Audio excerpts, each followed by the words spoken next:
Jabir bin Hayyan पढ़ेंगे, जिसका पहले वीडियो में हमने आधा हिस्सा पढ़ा था और इस वीडियो में हम दूसरा आधा हिस्सा पढ़ते हैं।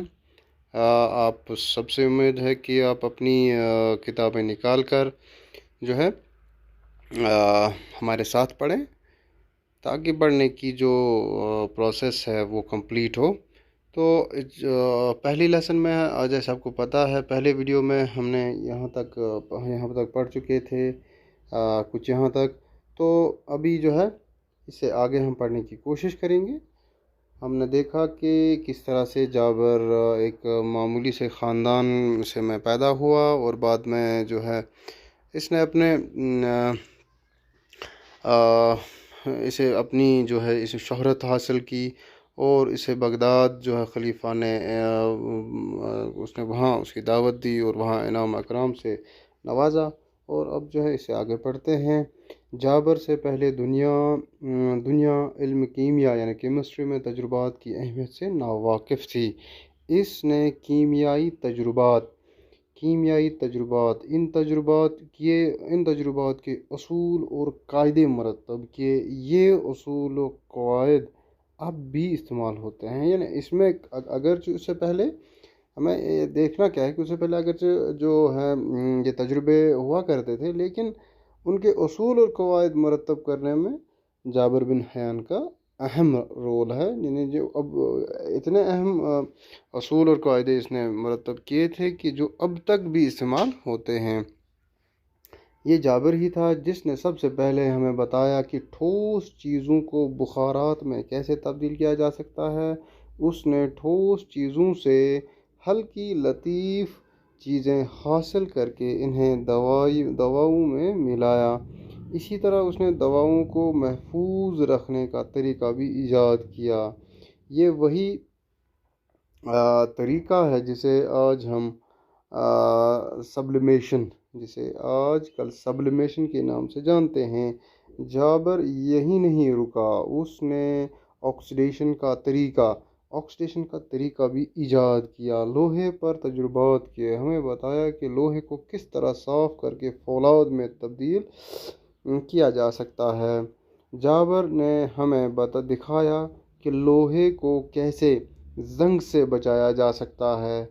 उसने चमड़ा रंगने का तरीका दरियाफ्त करने के साथ साथ बालों को काला करने का नुस्खा भी तैयार किया। अर्क कशीद करने का आला भी इसी ज़हीन कीमियागर की ईजाद है। ये वही आला है जिसे आज हम रिटॉर्ट के नाम से जानते हैं। तो इस तरह हम देखते हैं कि जाबिर बिन हयान ने कितने सारे दरियाफ्त किए थे और इल्म कीमिया यानी केमिस्ट्री में इनका कितना अहम रोल है। जाबिर ही ने मादनी तेज़ाब ईजाद किया। तेज़ाब एक नहायत ही कारआमद कीमिया है। कलमी शोरे का तेज़ाब यानी नाइट्रिक एसिड ईजाद करने का सहरा भी उसी के सर है।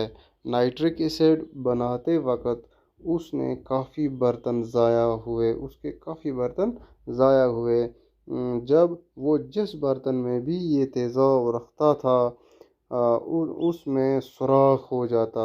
जाबिर ने इस बात की परवाह न की, बल्कि कसम के बर्तनों में इस तेज़ाब को जमा करने की कोशिश की। इस कोशिश में उसके तमाम बर्तनों में सुराख हुए। उसके पास चांदी की कटोरी थी। उसने तेज़ाब को उस कटोरी में जमा करना चाहा तो उसमें भी सुराख हो गया। अब उसके पास सोने का एक बर्तन बचा था। उसमें भी आजमाया। सोने की इस बर्तन पर तेज़ाब का कोई असर न हुआ। उसके पास शीशे का भी एक बर्तन था, उस पर भी इसने तजुर्बा किया। यह भी उस तेज़ाब के असर से महफूज रहा। चनाचे अपने तजुर्बात का ज़िक्र करते हुए जाबिर लिखता है, कलमी शोरे नाइट्रिक एसिड तेज़ाब अपना تیزاب اتنا تیز تھا کہ کوئی برتن بچ نہ سکا، صرف دو چیزیں ایسی ملیں جن پر اس تیزاب کا اثر نہ ہوا، ایک سونے کا برتن اور دوسرے شیشے کا برتن۔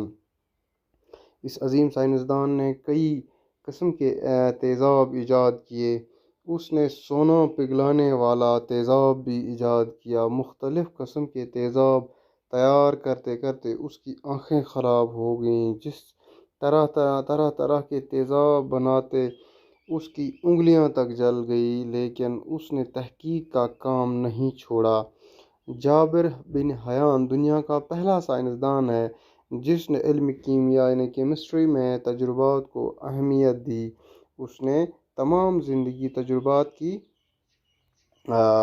تجربات میں صرف کی، اور علم کیمیا کو جابر نے بہت کچھ دیا۔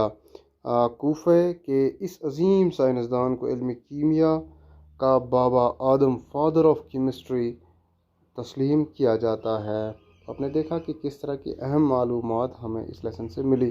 اب اس کے بعد ہمیں جو ہے مشکل الفاظ اور کچھ سوالات ہیں اسی لیسن کے حوالے سے، جس کا ہم جو ہے دوسرے ویڈیو میں ضرور آپ سے مل کر وہ حل کرنے کی کوشش کریں گے۔ باقی وسلام۔